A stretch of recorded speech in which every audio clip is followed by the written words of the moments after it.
Hello, everyone. Hi there. Welcome to my live stream when we're going to talk about Elizabeth Holmes' 3 motions for a new trial. So please do say hello in the chat. So hi there, everybody. So I'm going to talk about Elizabeth Holmes' 3 motions for a new trial, whether or not they're a long shot or whether they're a Hail Mary. And just keep in mind, this is her second attempt to get those convictions thrown out. She did an acquittal motion a couple of weeks ago, and the judge denied that. And I did a video on that. You can take a look at the video and you can read for yourself what the judge said. The judge found that she lied. She worked together with Sunny Balwani and that she conspired and that there was more than enough evidence to uphold those convictions. So her acquittal motion was denied. This is the next step. The next step is a motion for a new trial, asking the judge to again reconsider some of the issues that they bring up, and I'll get into those in a second. Whether or not the emails were suppressed relating to the database. Somebody showed up at Elizabeth Holmes' house. Who was that witness and what did they say? And another reason they want the new trial is that the defense is claiming that the government portrayed the relationship between Elizabeth Holmes and Sunny Balwani differently in the Holmes trial and then in the Balwani trial. So I'll get into that. So I want to just say welcome, everyone. Please do let me know that you're there. I sent out notice. Let's see. I guess I'm a little early here. So just in case you popped onto this channel, let me give you a little background. So Elizabeth Holmes started a blood testing company. She was the CEO of a company called Theranos. Sunny Balwani was the COO of Theranos. They were tried separately for for wire fraud. It's Friday. For wire fraud. And they were both charged with 12 counts of wire fraud. Elizabeth Holmes was convicted on 4 counts. One relating to conspiring with Sunny Balwani to defraud investors, and then 3 counts of defrauding individual investors. So Sunny Balwani had his trial separately, and he was convicted of all 12 counts. Just to make sure, it was 11 counts for Elizabeth Holmes because one of the counts was dismissed during the trial. So she was found guilty of those 4 counts, 1 related to conspiring to defraud, and 3 counts relating to wire fraud, defrauding individual investors. Each one of those counts carries a 20-year maximum sentence in prison. And I did plenty of videos on how to calculate Elizabeth Holmes' sentence and also Sunny Balwani. You can look at comparing the potential sentence that Elizabeth Holmes is facing and Sunny Balwani. And then you can also look at the individual calculating Elizabeth Holmes videos I did to come up with my guess of what the potential sentence she's facing. So let's take a look at these motions for new trial. Now, every defendant has a right to ask the court to, make motions for new trial, ask the court to reconsider, to take a look at some of the issues that they're bringing up. In this case, they're asking for a new trial. Elizabeth Holmes is asking for a new trial based on newly discovered evidence. Okay, there were some things that came out in the Sunny Balwani's trial that Holmes is claiming as new evidence. Therefore, the judge should give her a new trial. Okay, but we're going to get into what that's about. So the 3 reasons she wants to have a new trial, okay, is based on newly discovered evidence. So, and if you have any questions, I'm hoping this is going on the live stream here. Oh yeah, hit the like button. That's great. If you have any questions, please do put them in the chat.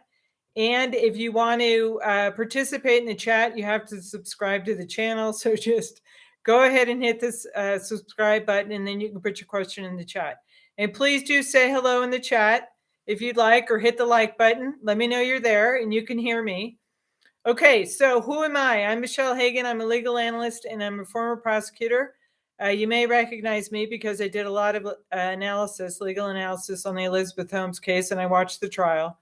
And I work with a lot of attorneys and a lot of people preparing cases for trial, how to do an opening, how to do a closing, preparing witnesses for trial, all of it. And that's in my company called Trial Ready. And you can take a look at that. It has its own website. So, or you can contact me. You're welcome to do that as well. Okay, so let's see. Thanks again to all of you who have subscribed to this channel. Thank you for your support. I appreciate it. And welcome all the new subscribers. And thank you to those of you who voted in our poll. You know, who is the trial witness that showed up at Elizabeth Holmes's house? Who, you know, defense is characterizing, said remorse, you know, made many statements that the defense is arguing is newly discovered evidence, therefore she should get a new trial. So thank you to all of those of you who voted. So just let you know the results in the poll of those of you who voted, 21% of you thought it was Tyler Schultz who showed up at her house. 4% thought it was Erica Chung. 14% thought it was Brian Grossman, who was an investor. And 61% thought it was Adam Rosendorf, who was the lab director at one of the lab directors at Theranos. Guess what? It was Adam Rosendorf who showed up at her house. So we're going to talk about that in a second. But I want to just back up here and say that on those 4 counts, Elizabeth Holmes was convicted of defrauding over $144 million. And that's why she's facing such a significant amount of time in prison. Okay. And the sentencing is currently set for October 17th. And again, it's up to the judge to determine what the appropriate sentence is for Ms. Holmes. Okay. And just to let you know, this video is just for my opinion. It's for educational information purposes. I want to know what your analysis is. So please do leave a comment or question in the chat box. Okay. So, or put it in the comment below when you do see these videos. All right. So hats off to those of you who got it right and guessed it was Adam Rosendorf who showed up at her house. And based on the statements that he made at that time is the reason, one of the reasons why Elizabeth Holmes wants a new trial. Okay. So let me, I have to look at my notes. It's Friday. So this video is going to be the highlights of some of the arguments that the defense is making. Again, I don't have the government's response yet. I don't think it's been filed yet. But this is basically my analysis of the arguments, the reasons why Elizabeth Holmes wants her motion for new trial. And I call them 3 creative because I think in some aspect it may be a bit of a stretch. But, you know, if defense attorneys, it's their job to test, you know, the evidence, to bring motions like this for a new trial, because if there's a possibility of the judge giving her a new trial, you know, getting rid of those convictions, any good defense attorney would file a motion for a new trial. And the important thing about these 3 motions in particular is it gives us a preview of possible issues on appeal, right? So assuming this judge denies these motions for a new trial, Elizabeth Holmes then has an opportunity to file an appeal, right? And so they need to bring up some of these issues to the trial court in these motions for a new trial. Otherwise, they waive these issues when they go to appeal, right? So they're kind of laying the groundwork here for some of the reasons of the appeal, okay? Assuming she pursues an appeal, and I'm sure she will, okay? So I'll get to which one of these motions I think is her best shot. Okay, what do you think? If you want to just, you know, put it in the chat or let me know. The options are: 1, the statements that Rosendorf made at her house to William Evans, her partner. Is that enough? You know, him giving remorse, saying the statements were everybody was working hard. You know, we were trying to do something good. Therefore, Elizabeth Holmes didn't have the intent to defraud anyone. I think that's one of the things the defense is bringing up. He tried to give good answers, you know, tried to answer correctly. I should say, tried to give the answers. So whether or not that's considered lying, and whether or not he said the government made everybody look bad. So what happened is on August 8th, Adam Rosendorf contacted one of the defense attorneys, left a message on the voicemail saying that he wanted to meet with Elizabeth Holmes because he wanted to, talk to her, possibly have some healing between Elizabeth Holmes and him. That was one of the things. Then about an hour or so later, about 6 o'clock at night, on August 8th, he shows up unannounced at Elizabeth Holmes' house. He's walking towards the door, and William Evans, her partner, sees him, intercepts him, and realize the two of them, realizes it's Adam Rosendorf, and Rosendorf says wants to meet with Elizabeth. William Evans said she's not supposed to be talking. She can't talk to anybody. Rosendorf says, "I want to meet with her. I know that everybody worked really hard. We all, intended to do something good here and meaningful, and that the prosecution, this is according to what William Evans has said in a declaration. Whether or not it's true or not, we don't know. Okay. Evans is saying what Rosendorf said to him. Now that's a whole nother issue as to whether or not that's admissible, right? Because that's hearsay. What someone says out of court, and you're bringing it in for the truth of the matter asserted, an out-of-court statement, that's considered hearsay. So how are they going to get this declaration in, or, William Evans's declaration as to what Rosendorf said to him, saying that he felt that he had done something wrong, or he tried to answer the questions that the government had asked, the government was making it worse than it was, all of those statements, whether or not that amounts to him recanting his testimony, him saying he lied about his testimony, that's up to the judge to decide, right? But based on what they put in their motion so far, I don't think it's enough. And also, they don't have a declaration from Adam Rosendorf. It's a declaration from William Evans saying this is what Rosendorf said while they were talking to each other in the driveway of Elizabeth Holmes, where Elizabeth Holmes was staying. Okay? So there's no declaration from Adam Rosendorf saying he said these things, or that he's recanting his testimony, or he's saying he lied about his testimony. They could have gotten a declaration. They did. The defense does say they did contact his attorney because Rosendorf is represented. They're not allowed to ethically contact a client or a witness who's represented by a counsel. They have to contact the attorney. So they did contact the attorney. The attorney said told the defense attorneys, you don't need to talk to Rosendorf. You don't need to call him back. But what they could have done is gotten from the attorney representing Rosendorf a declaration saying, yeah, this is what I said to William Evans. This is, I lied in my testimony. But they don't have that. They don't have that declaration. So they're asking the judge to set an evidentiary hearing to figure out exactly what is it that Rosendorf meant. What did he mean by these statements? He tried to answer the questions asked. He felt that he'd done something wrong, that the government was making things look worse than they were. I mean, what does that really mean? So the defense is asking the court, and they have a right to, ask for an evidentiary hearing, which means at that point they could subpoena Adam Rosendorf to come into court and say what it is that he had said. Did he make these statements? But the thing is do you think Rosendorf's going to say anything, right? Because what he's looking at potentially is is he going to say he lied? And if he's going to say that, he's looking at potential perjury charges, right?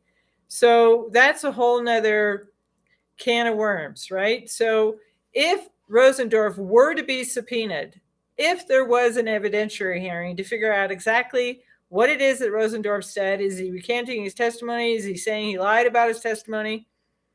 If the judge grants that evidentiary hearing, which I'll get to that in a second, whether or not I think that's going to happen, if Rosendorf takes a stand, he's more than likely to take the Fifth Amendment, right? Because he's looking at potential perjury charges if he gets up there and lies. He says that he lied, I should say, right?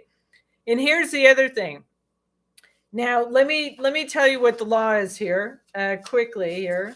So, an evidentiary hearing must be held on a motion for a new trial. It must be held unless the court is able to determine without a hearing that the allegations are without credibility, or the allegations, if true, would not warrant a new trial. Okay, so let's assume everything that William Evans said, that Adam Rosendorf said, is true. Does that warrant a new trial? I don't think it does, okay, because it's not clear what his statements are. So I don't know that the judge has to grant an evidentiary hearing, right? It's another thing if someone says, you know what, I lied about what the results were. I lied in saying that the technology didn't work. I lied saying that these results weren't accurate and reliable. That's a whole nother story, okay? Or I should say, actually, what he would have said, right, on the flip side would have been, no, the technology worked right. It was the results were accurate and reliable, which is different than what he testified to in court, right, during the trial. So is he going to come in and say that the technology was accurate and reliable and he basically made up his testimony? I don't know about that. And the other thing is look at the big picture here. The big picture is it wasn't Adam Rosendorf alone who was saying that there were problems with the results, right? The blood testing results, the technology. There were other witnesses who came in and testified, right? Erica Chung. There was Tyler Schultz's emails, and I did a video on the email. You can look at, I think it's, does Tyler Schultz need a math tutor, right? Because he brought up that he had done his scatter plots. He had sent in an email to Elizabeth and to Sunny Balwani, scatter plots of him questioning the reliability of these results, right? So it's the jury, one could say, looking at the big picture here, it wasn't only Adam Rosendorf's testimony that the jury was looking at, right? There was plenty of other people who came in and corroborated what Adam Rosendorf testified to, that there were issues with the reliability of the results in the testing, okay? So I don't think it's going to warrant an evidentiary hearing, but we'll have to see what the judge says. Okay, then I have to look at my notes here. When would the court grant a motion for a new trial? Well, it says upon a defendant's motion, the court may vacate any judgment and grant a new trial if the interest of justice so requires. Does justice require a new trial for Elizabeth Holmes? Okay, let me see. Hi, Bonnie. Can she ask for a new trial only once? If this doesn't work in her favor, does she have other options? Good question, Bonnie. Well, she can ask for a new trial based on this newly discovered evidence, the statements that Rosendorf allegedly made to William Evans. She can make that request once to this court, but it can still be an issue on appeal, right? Because the Court of Appeal looks at the whole record of the trial, looks at the trial transcript, all the witnesses' testimony, all the rulings made by the judge on whether evidence comes in or it's kept out, right? All of it, looks at all of it. And based on that, based on the record, not the Court of Appeal doesn't look at new evidence. It doesn't have witnesses testify. It solely makes the decision based on the record of the trial, the testimony, all the evidence that was admitted, reading the transcripts and applying what the law says. And then they make their decision based on that.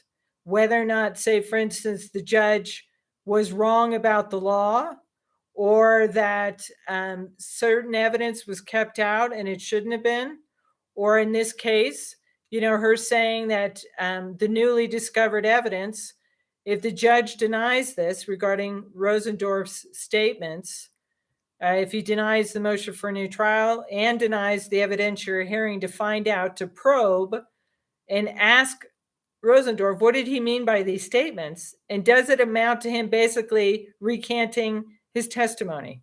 Okay.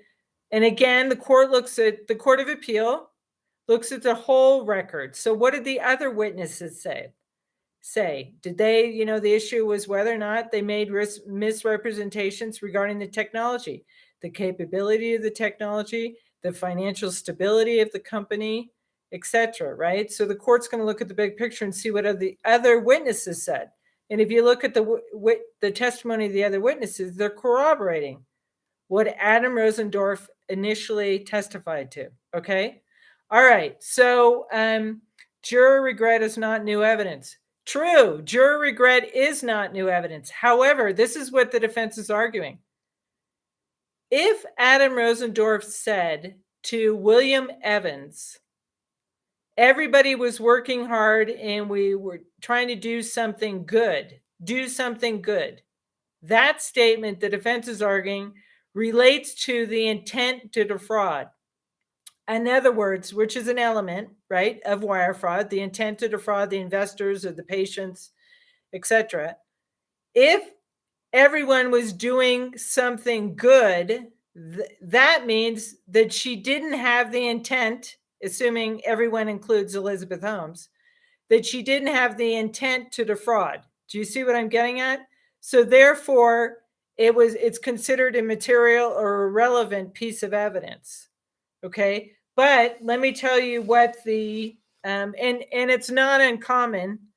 Fungi, thank you very much for tuning in, you guys. It's not uncommon for witnesses to have remorse. They don't want to, sometimes they feel bad because of how the case turned out, but that's not the issue. The issue is whether or not Rosendorf lied in his testimony. Okay. And whether those statements would negate the intent to defraud. Okay. So there are 5 elements that the court has to look at to determine whether or not a new trial based on new evidence would be appropriate. Okay. So the 5 factors, and here's the problem. On all 3 of these motions, I don't know that she meets all of the 5 factors. And if she doesn't meet these 5 factors, characterizing it as newly discovered evidence, then her request for a new trial would be denied. Holmes can afford to pay her lawyers to do all kinds of motions and appeals. Well, there is a possibility, that the judge in this case might consider one of these motions, and I'll get to that. That's the best shot. Which of these motions is their best shot? And the other thing is the Court of Appeal takes a fresh look at all of this, and they could disagree with what the judge said. So it's pronounced, fungi. Oh, okay, thank you. All right, so here are the 5 factors that she needs to meet on each one of these motions for a new trial. So it's considered newly discovered evidence where a defendant shows the following. 1, the evidence is newly discovered. Yes, it's newly discovered as to what Rosendorf said to William Evans. It's newly discovered evidence regarding how the prosecutors portrayed the relationship between Balwani and Holmes. That's the second motion. They're saying that they changed how they characterized the relationship between Holmes and Balwani, and I'll get to that in a second.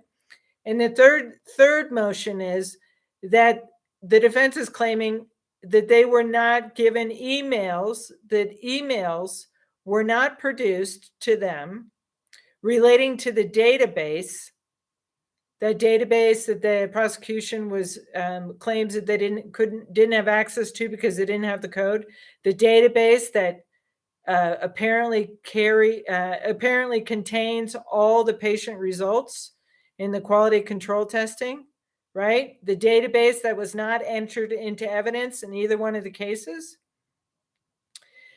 The defense, Holmes's defense, is saying that there were emails between the prosecutors and their staff regarding what to do about the database, questioning, options on how to preserve it, who was involved in that. The defense is arguing that's a violation of Brady, which means that they should have gotten those documents, those emails, to find out what happened with the database. And they're also claiming that the government failed to preserve evidence. Okay, because what happened was in Balwani's case, Balwani put an expert witness on to say that there was a way to preserve the database. Okay, which that didn't happen in Holmes' case. So there was an expert to say that there was a way to preserve the database. And also in the Balwani case, they admitted two of these emails, two of the three emails that the Holmes defense is claiming wasn't given to them in their case, but it was produced in Balwani's case to the defense attorneys. And in those emails, it identifies who the prosecutors were that were allegedly involved in figuring out what to do about this database. And those were, according to Holmes's defense, those three prosecutors were the very same prosecutors who tried the case against Elizabeth Holmes. Okay. So Brady is a law that requires the government to prosecutors to turn over any evidence, any exculpatory or favorable evidence to the defense. So the Holmes defense is claiming, had they had these emails, had they known about the prosecutor's role in preserving or not preserving the database, that could have been useful in her case.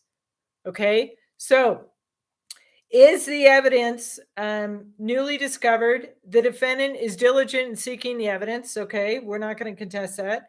The evidence is material to the issues of trial. So each one of these motions, they have to show that it's material, what Rosendorf said. It's material as to what's in these emails and regarding preserving the database. Okay, and the evidence is not merely cumulative or impeaching. So if it's merely impeaching evidence, which I'm sure the prosecution will argue, those alleged statements made by Adam Rosendorf to William Evidence, that's merely impeachment. That's impeachment evidence. So that's not enough to constitute newly discovered evidence. Okay. Then the other question is whether the evidence indicates, and here's the kicker for all of these motions, the evidence indicates the defendant would probably be acquitted in a new trial. Probably be acquitted in a new trial if the jury knew of these statements that Adam Rosendorf made to William Evidence. I don't think that's going to be enough because they're not really clear on what he was really saying. Okay.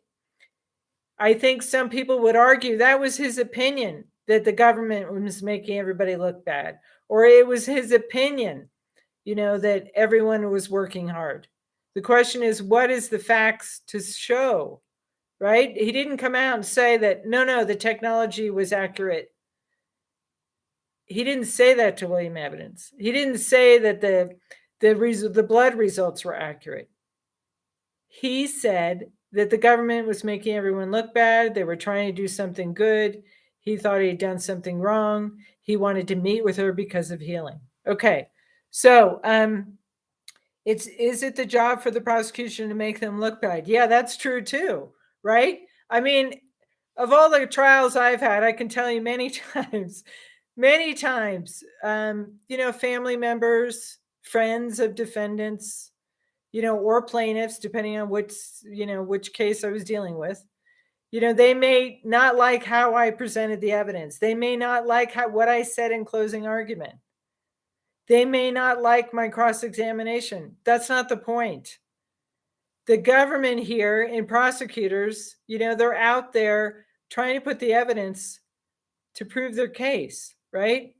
It's, it's about what does the evidence say, and is it enough? Is it material to the issues enough to give her an evidentiary hearing, meaning a hearing where evidence, witnesses could be presented, by the defense to convince the judge to give her a new trial.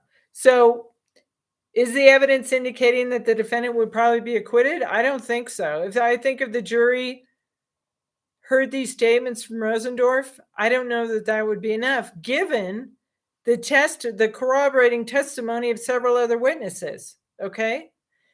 The defense is also arguing, if the jury knew this, that Rosendorf made these statements, then maybe the jury would question his credibility as a witness.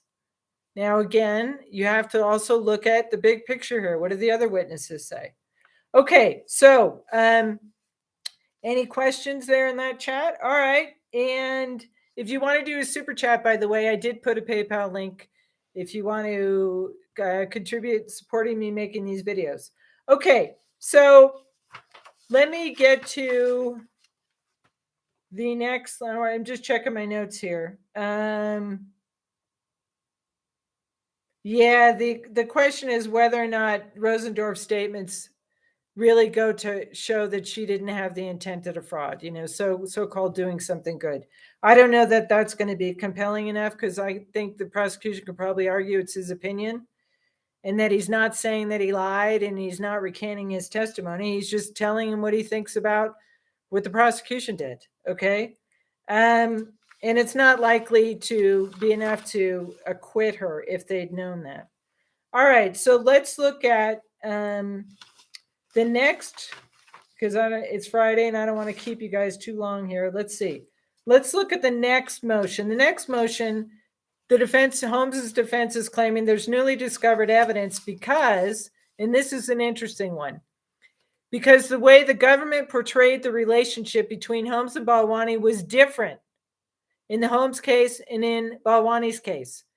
And she didn't discover this until Balwani's trial, that she claims now that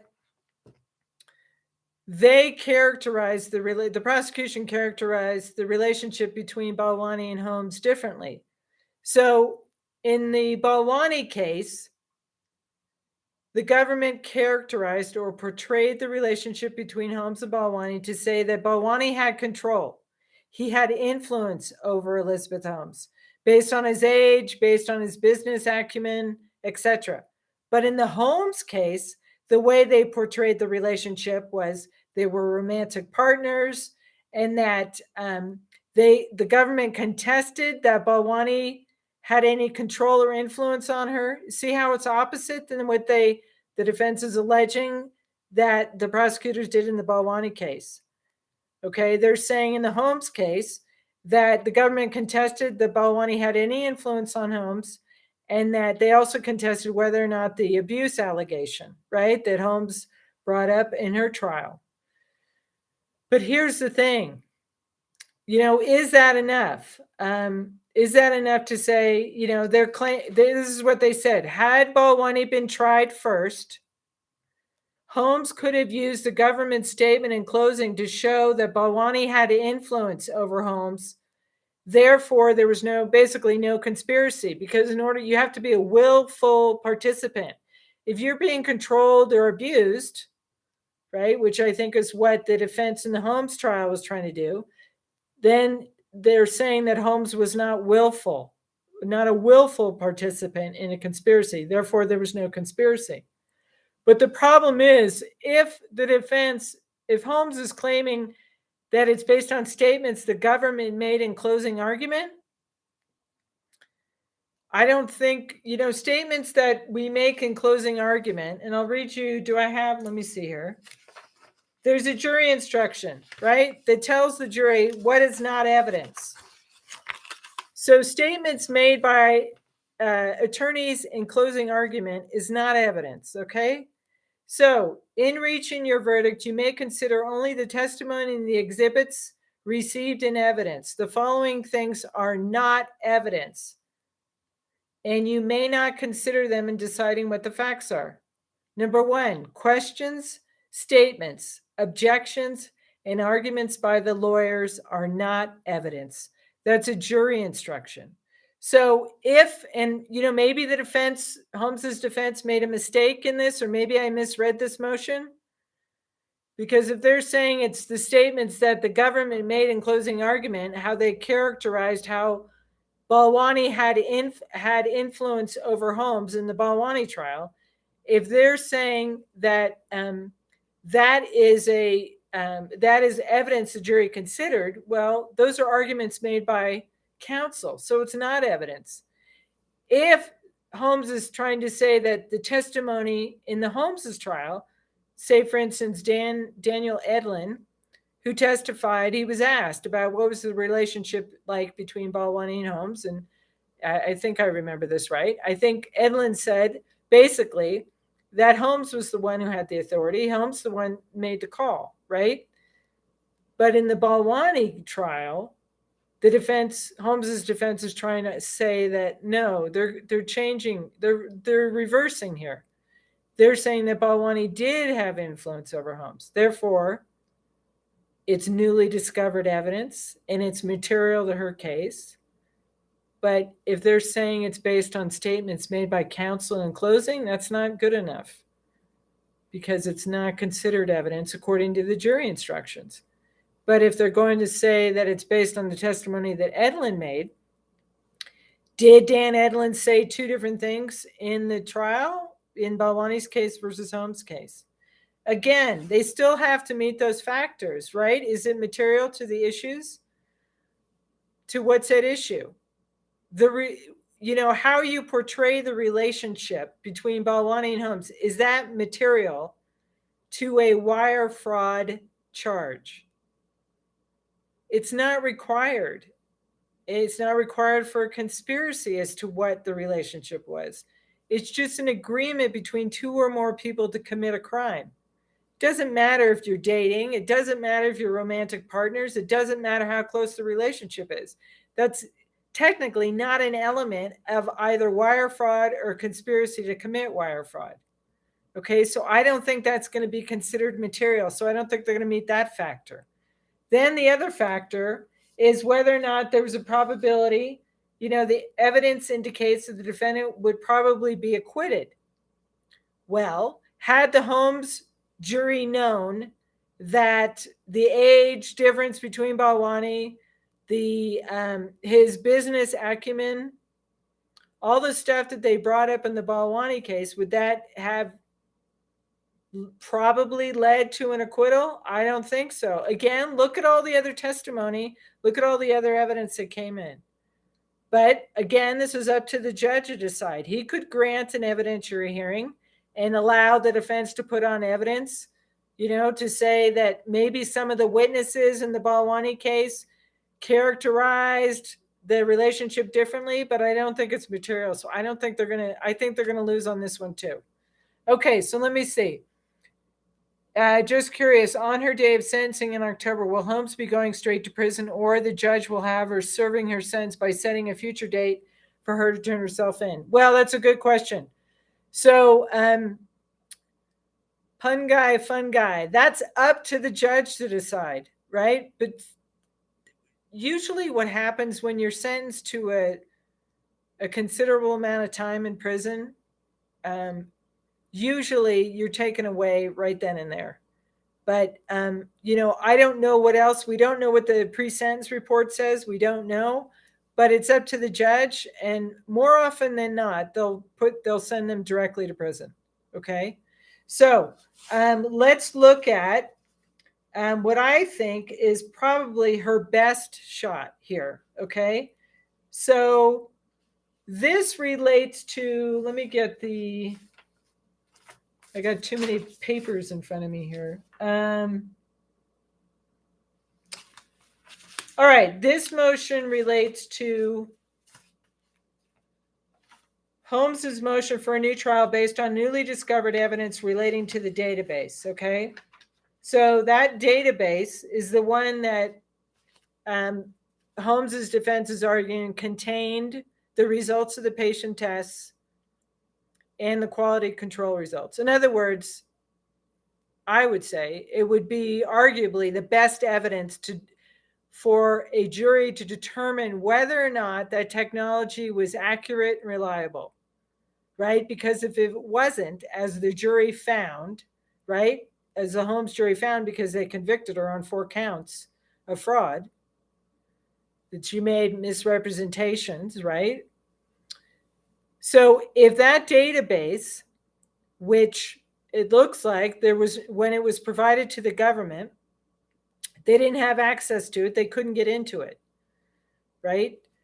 But Holmes is saying that they were entitled to know, to be aware of the emails between the government attorneys and their staff and whoever else was involved. I don't have copies of those emails.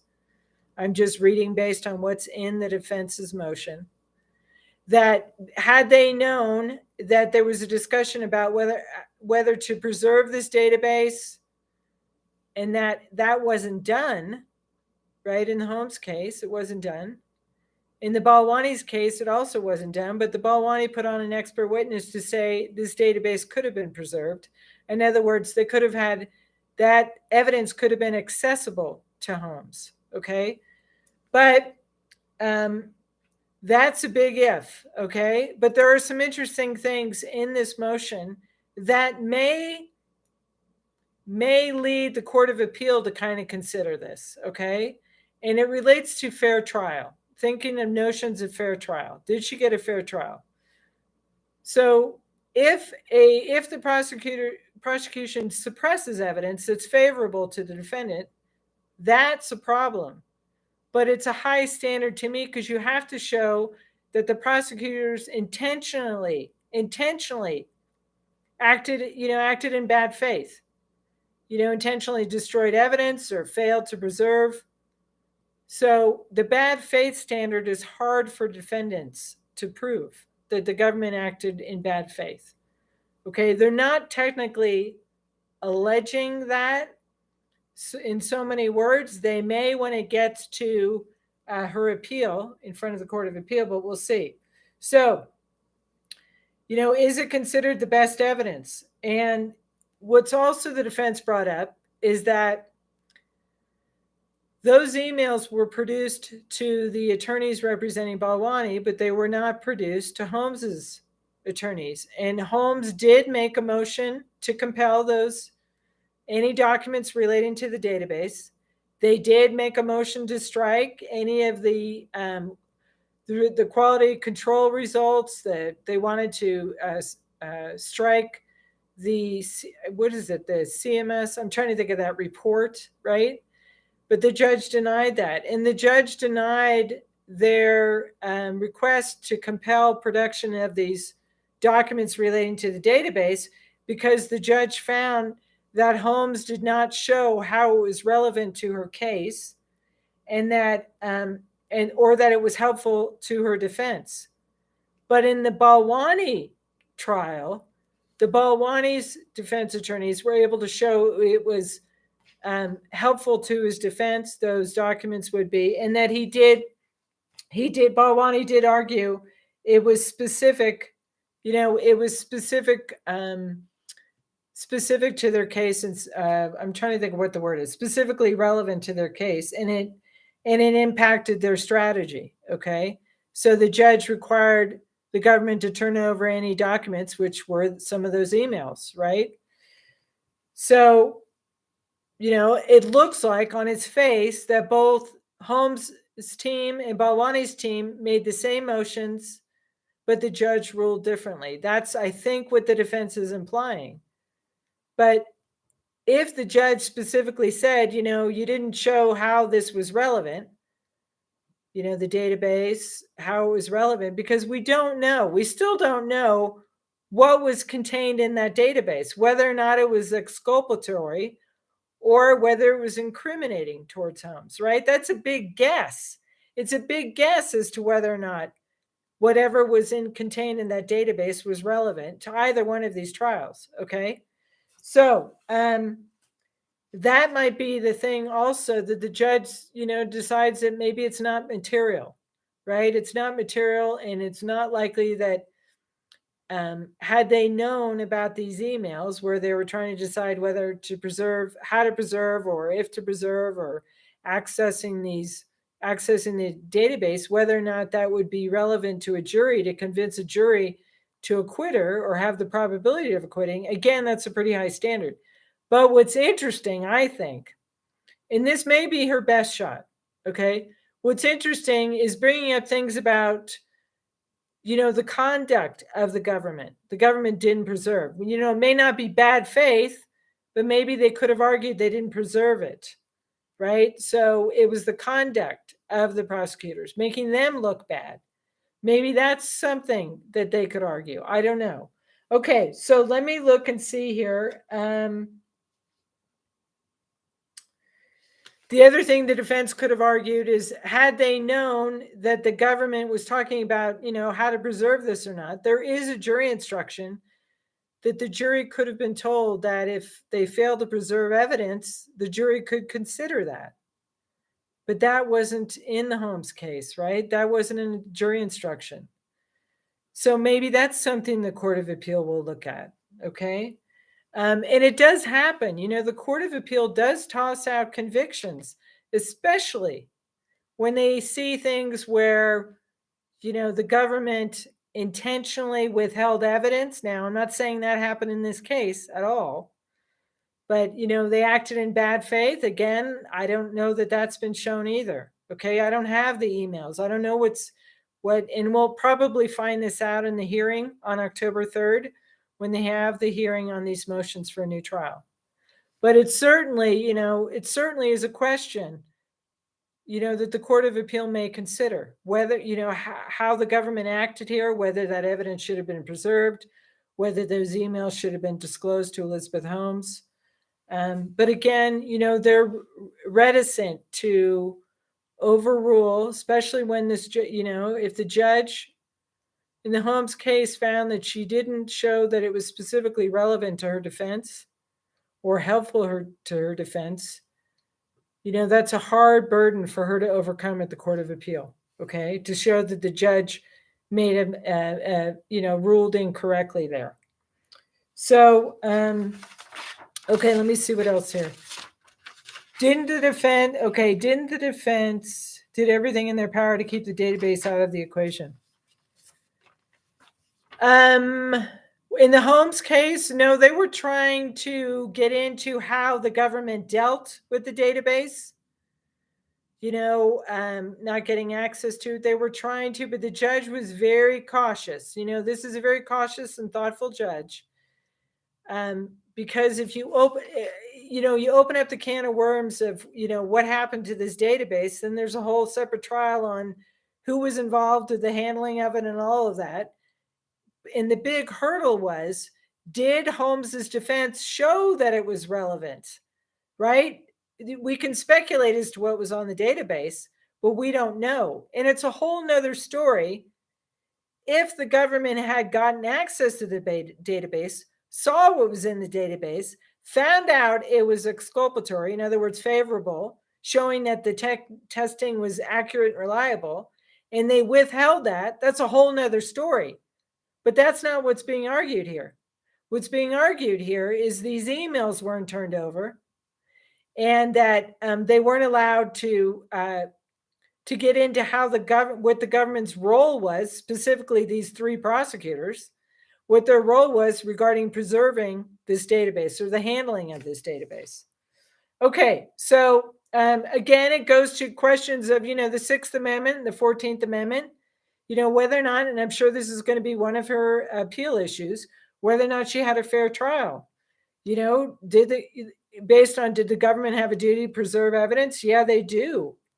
But the question is whether or not it's relevant, okay? And whether or not the government knew or should have known that the evidence was favorable to Holmes and they withheld it, and that there was no other admissible evidence. Well, there was the quality control reports. There was the testimony of all those witnesses in Holmes' case saying that the testing wasn't reliable. That's something that's going to be that'll be in favor of the government. So, again, having to show that the government acted in bad faith, they didn't get into the database as far as I know. I don't think the government knew what was on there. So, so they didn't, it's kind of like you don't look, you don't know, therefore you don't turn it over. But it's that'll be a question the judge will have to make a call and the Court of Appeal. And it also boils down to the reasonable probability of acquittal, or, not having this database, not preserving the database, having these prosecutors allegedly involved in all of this, whether that would have led the jury to reasonable probability of acquitting her.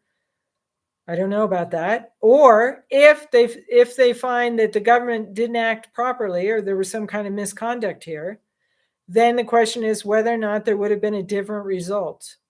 And again, I think there's a possibility there maybe, but you have to look at all of the other evidence, all the other testimony. And it basically, there's quite a bit, there was a significant amount of testimony as to whether or not that technology was accurate and reliable.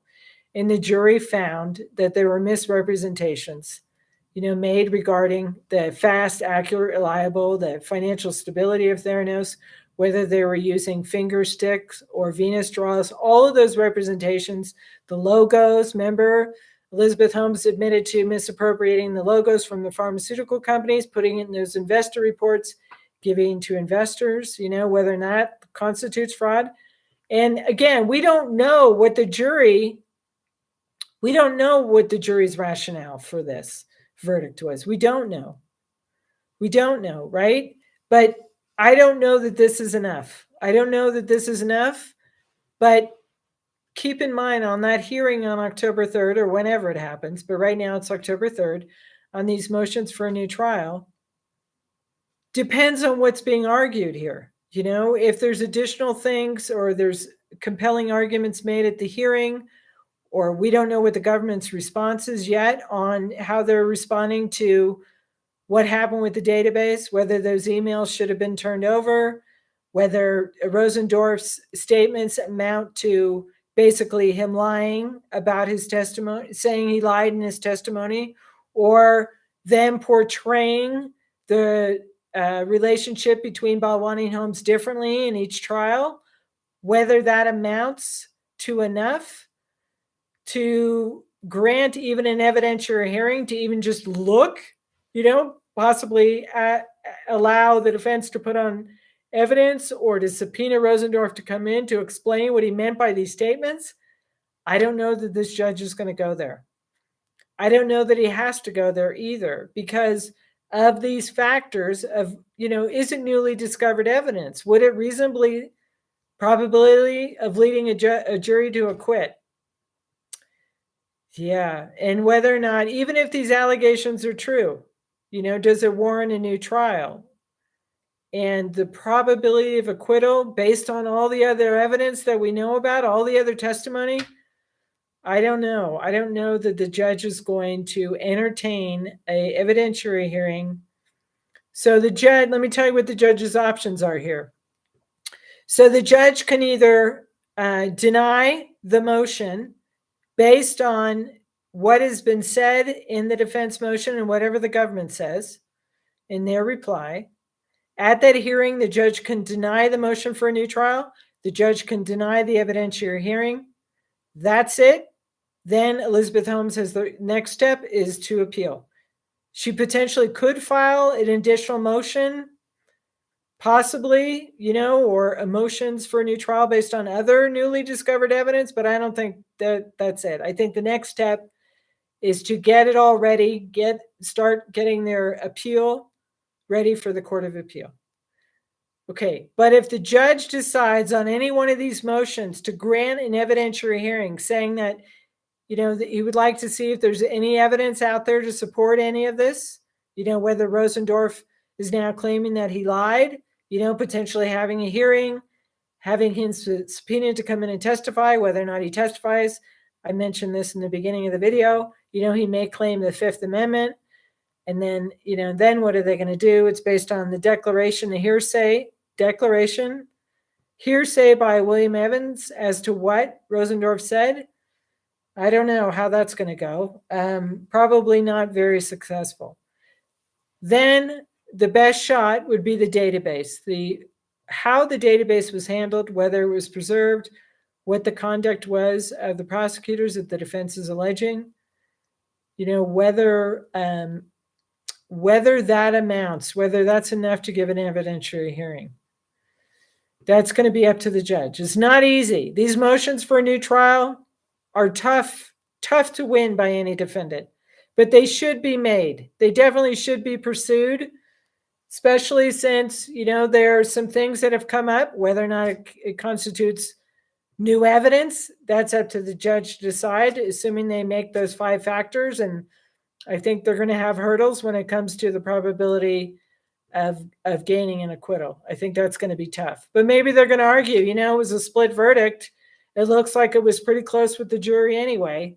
So, in the abundance of caution, maybe we should just do this evidentiary hearing regarding the database. That's going to be very interesting if it happens, but I wouldn't be surprised. I mean, this case has had some surprises. So, any other questions out there? Any other questions? Did you guys want to hit that like button? Please do subscribe to this channel. And if you want to contribute, I put a PayPal link. I appreciate all of your support for my channel, for subscribing, keeping me on my toes. And let me see if there's anything else I wanted to say.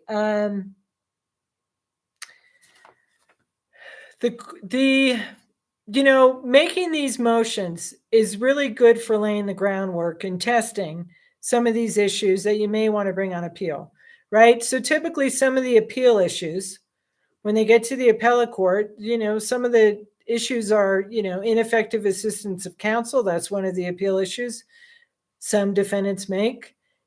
Judge made a mistake on the law, abuse of discretion by the judge, therefore the conviction should be thrown out. Judge made mistakes on the rulings on the evidence.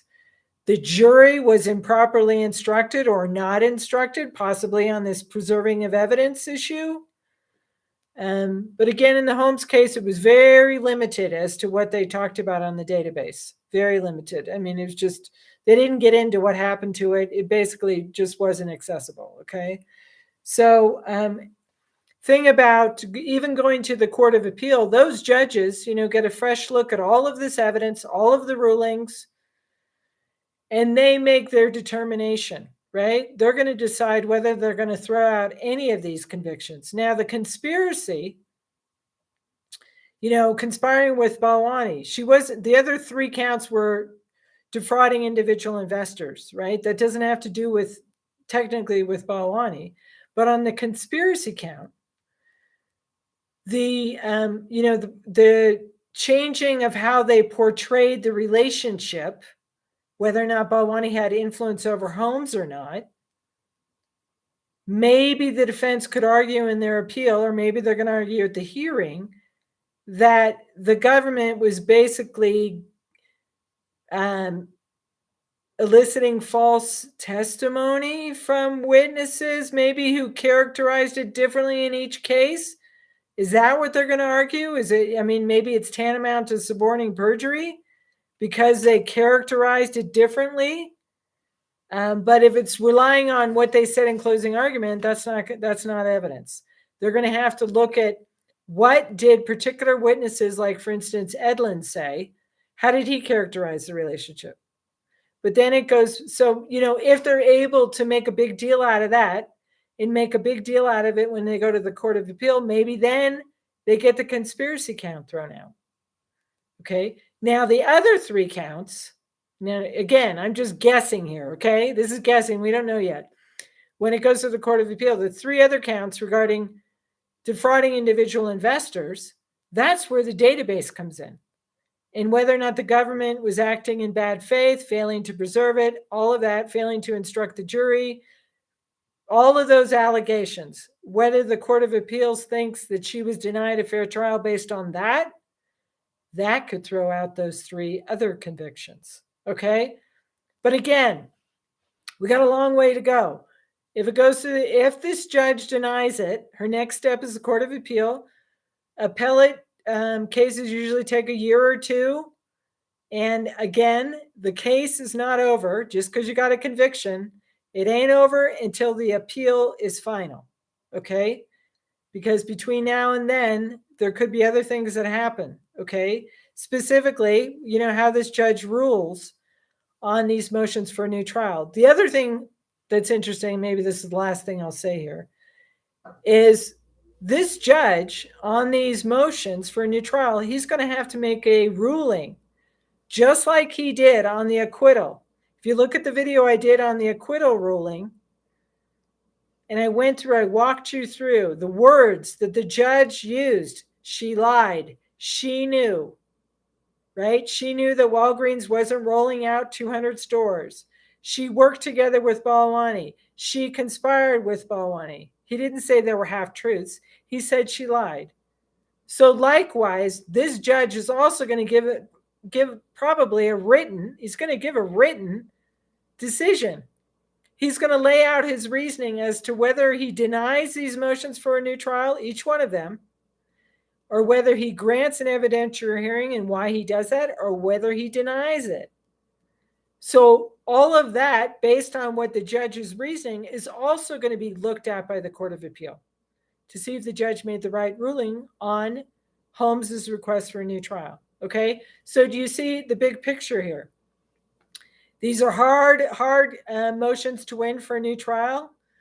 Rosendorf, it could be interesting if there's an evidentiary hearing and he clarifies what he meant by these statements, but I don't think it meets the factor that it's new evidence. I think the prosecution's going to argue that's simply impeachment evidence, and that's not enough to warrant an evidentiary hearing or a new trial.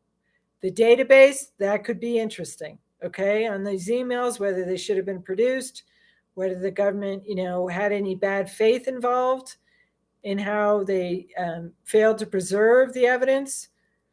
That's a question too. Okay, normally, new evidence is, normally you'll see things like, they have new DNA evidence. DNA evidence is discovered, or somebody confesses to a murder, or that an eyewitness comes forth and recants everything. Those are the typical types of new evidence that triggers a new trial. Okay, so any other questions? It's Friday night. I'm sure we all got things to do here. So thanks again for joining me. I appreciate your time on a Friday night and or a Friday morning, depending on where you are. I appreciate all your questions, and thanks again for all your support. Thank you for subscribing to Michelle's Analysis. And please do let me know, what do you think of these three motions? You can put it in the comments or put it in the chat. Do you think she's got a shot on any of these? And if so, which one? Do you think the database is going to be the one? I don't know. We'll see. Okay. So thanks again for watching. And thanks for subscribing. And I'll keep you posted. And the hearing is October 3rd at this point. We'll see what happens. Her sentencing is October 17th. And just to give you the heads up, I looked at the judge's calendar for October 3rd. It looks like there's about 20 other cases on calendar for that afternoon. So my question is whether the hearing will be continued. Okay, so we'll see. All right, so no, straight to jail, do not pass go. Yeah, do not collect $200. Very interesting. Hi there, Sports Bad Callers. You're welcome. Thank you again for joining me. Hit that like button. Please do subscribe and enjoy your weekend. Bye-bye.